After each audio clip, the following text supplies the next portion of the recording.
Oh, they're asking for this.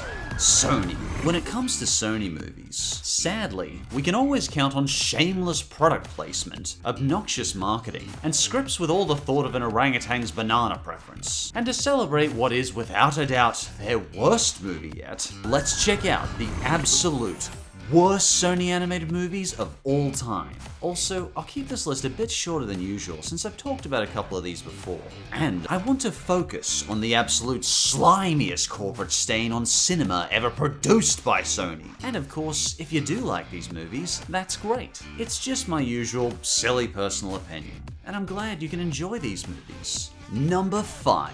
The Smurfs 2. Smooth, you're upstaging the narrator. AKA the black hole of celebrity voices. I call it this because absolutely no celebrities involved wanted anyone to know they had anything to do with this movie. Take the first Smurfs movie, then double the simplicity. In fact, let's make it twice as much of a bore as before. After all sequels must be inherently worse than their original, unless you're Toy Story. And once again, these camera angles make me feel nauseous. I mean, take this scene. We're clearly having what is meant to be an emotional moment here, but I am feeling queasy just watching it, because the camera's constantly swirling around like a broken merry-go-round. And every celebrity voice actor is even more lackluster than last time. Escaped!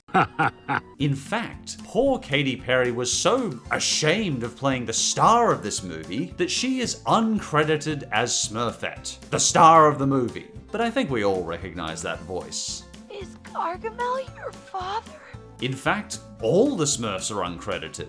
It's like everyone who didn't show their face in this movie wanted their names wiped from history for ever having anything to do with this movie. But given this was nominated for a Golden Razzie Award, you can't really blame them. Every actor's expression looks so plastic and soulless that I'd swear they'd just made evil robotic duplicates of the actors. The only actor who seems to be actually enjoying the role is Gargamel. And I'm sorry, but these blue little runts still look like freak show garden gnomes to me. In case anyone's actually wondering, the story this time is that Smurfette gets kidnapped by Gargamel because Smurfette knows the secret formula for creating Smurfs and blah blah blah blah. Smurfs 2 is at the start of the list though because, well, young kids might find it colourful and interesting. And while it's certainly not trying, it's got a kinda nice message about family at the end.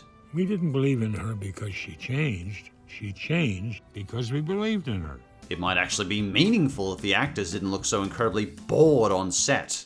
And for number 4, Open Season. Scared Silly. Honestly, it was a tough decision. Which was the absolute worst Open Season sequel? Open Season 3, where Boog goes off to join a freak show circus? Or the direct-to-DVD sequel, Scared Silly? All of these sequels have the equivalent reputation to an exiled war criminal, so it wasn't an easy choice. But in the end, the direct-to-DVD not only dumped all the original cast, That was amazing! No, it wasn't. but could bore the teeth out of anyone. Even their under 5 demographic is going to be reaching for their Minecraft iPads. The funny thing is that everyone who reviews this seems to have the same reaction. We all just felt humdrum and grey afterwards, like Open Season had finally managed to steal part of our souls after 3 consecutive sequels. Boog does all the standard juvenile behaviours you'd expect from a movie like this. Poop studying, drag acts, poop eating? Oh, jeebus, no. Really? Pardon me, but I really have to address this. An entire scene in this movie is dedicated to Elliot studying fecal matter before eating it. I can taste it. And also, pistachios? The movie kind of tries to have a story. Elliot spends the whole film basically just trying to scare Boog for whatever cheap laughs he can manage from the under 5. And even if you are an Open Season fan, the movie doesn't even follow the vague canon of the original series. Not to mention every character has been dumbed down even more than before. The plus to this one is, well, the voice actor replacements did an okay job with the characters. And the third worst animated Sony movie is Surf's Up 2, Wave Mania. Here's a quiz. What is similar about surfing and wrestling? Come get some! That's right, absolutely nothing. But Sony is willing to try and clumsily jam the two together in the name of a cash grab. But I've talked about this one before in Worst Cartoon Crossovers, and all that really needs to be said is, it's another WWE crossover. In fact, it's one giant shameless PG WWE advertisement. Besides, all that really needs to be said is... And otters like fish. I just wish you could milk a fish. And the second worst animated Sony movie is 8 Crazy Nights. What worst Sony animated movies list would be complete without one of the worst animated movies of all time? Adam Sandler gives us his steadfast, utmost effort to make the most irritating Hanukkah movie to ever foul the cinema screen. Okay, that's it. Game over. Nobody wants to see an old man die. Fatty's team loses because I want to see him cry again. I've chatted before about this one as well though, so I'll keep this one brief too. Part of what annoys me most about this Sandler Sony flop is that it had this heavy underlying cynicism to it. The movie's need to attack and belittle anyone who has any warmth or seasonal cheer to them. Listen, if they have an award for the freakiest looking fraternal twins who no one even gives a crap about, you two are definitely winning. And the voices. The voices!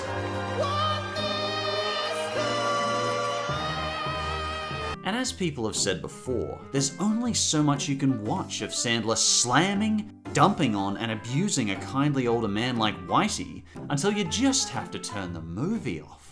And before we get to number 1, I wanted to give one quick honorable mention. The Angry Birds movie. This is actually why this list is a top 5 instead of a top 6. Because honestly, I wanted to make fun of this movie, but honestly, I actually really enjoyed it. They were mostly clever, quick scenes that were sharp and thoughtful. Anyway, let's press on. And I have no doubts. The number 1 worst animated Sony movie is... The Emoji Movie. I didn't feel like I was watching a movie when I saw this. I felt like I was watching children be exploited by cynical corporate executives. It felt nauseating, confronting, and just left me feeling angry after. And I am deeply sorry I paid money to see this in cinemas. But my one hope is that some millennial out there might decide not to see this movie because of this review. The homunculus horror distorted crap heap avalanche disaster that is the Emoji Movie. Oh, meat poop. It's showtime. What's amazing about this movie is that merely by its existence, millennials can feel insulted. That some slimy corporate weasels out there assume kids are going to see something as meaningless and blank as an emoji on their phone because they marketed it to them. It's the most passive-aggressive insult to millennials I've ever seen in popular culture. Assuming that all that goes on in a young person's mind is the meme or a cool lingo phrase. And all of these feelings of disgust come just by looking at the trailer. When you sit down and actually watch the movie, it somehow gets even worse. The tween overcool lingo hits you like a sledgehammer. I mean, the introduction literally is the narrator telling the millennial audience, you have no attention span, and that's why we made this. And attention spans get shorter and shorter, and you're probably not even listening to me right now. But the poor emoticons have to be the one emotion all the time, so they can be ready to be texted to your phone. This is not a deep message about emotional repression. Sony said this because they know that's exactly what the generation wanted to hear. No challenge whatsoever, just pandering. This is the most sinister experiment Sony has ever made, where they finally realized they could make absolute food trough pig trash as long as it has a popular cultural reference in it, and it would still somehow sell enough to make a profit. Please, I implore you, don't see this movie. We can stop this movie ever happening again by not seeing it. By giving that $20 to $25 to Sony, you're encouraging the continued march out of profitable, mindless, vapid, pandering, manipulative dribble that does nothing to make kids any smarter. Even that stupid hippy-dippy haircut our main hero Meh has. Meh!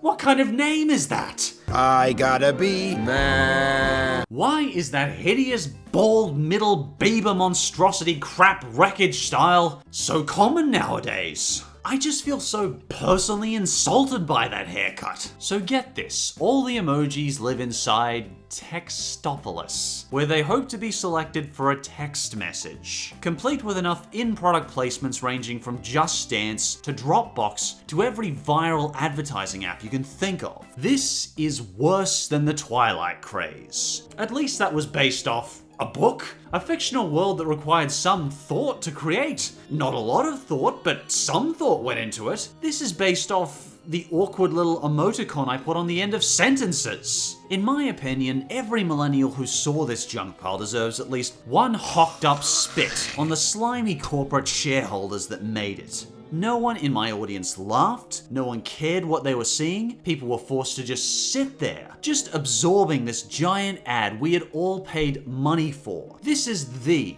ultimate, wretched, corporate, cinematic dump on society. And every time it earns another million at the box office, I feel a little more disappointed in humanity. There's no doubt at all, we all knew it already. The Emoji Movie is the #1 worst animated Sony movie of hopefully all time. Watching smart and inspiring films as a child can help shape our morals, personality, and even a person's perspective. That's why it's so important we don't go to see these movies. Because all we have to do to stop these movies from happening is not pay money for it. That way, Sony gets the message and will be forced to make higher quality movies that will challenge and grow us as people. It's about all of us. Right now, it's about you. Do you have a particular animated Sony movie you think I missed? If you think so, feel free to leave your thoughts in the comments. And both a big thanks to you for watching, and my patrons on Patreon for helping me keep doing the best I can to make videos. If you'd like to get exclusive commentaries, real thoughts, or recommend a cartoon for real thoughts, check out my Patreon on patreon.com/PhantomStrider. And as always, thanks for watching, and I'll see you next time.